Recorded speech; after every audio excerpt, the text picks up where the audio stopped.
Pascom, Campina Grande, Paraíba, andando no centro de Campina Grande, encontro uma turma do Ceará, fazendo uma agitação aqui em recepção ao Papa. Sobral, Ceará, Shalom!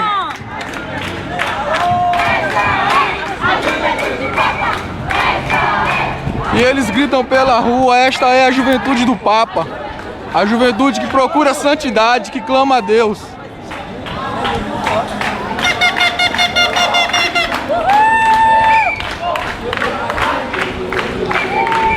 E mais na frente tem um grupo de argentinos. E é isso aí, vai unificando os povos, unificando as nações. E todos vão clamar a mesma língua, o nome do Senhor.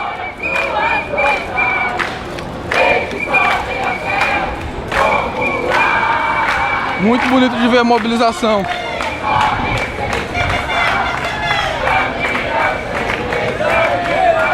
Pascom, Campina Grande, na cobertura de todos os momentos da chegada de Francisco ao Rio de Janeiro.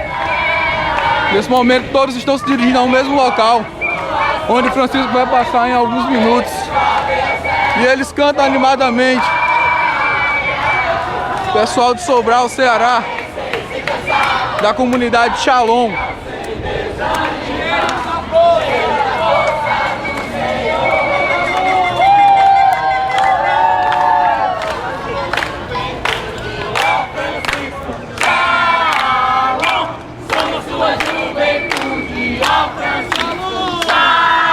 Grande multidão já se encontra aqui na avenida principal, próxima à catedral.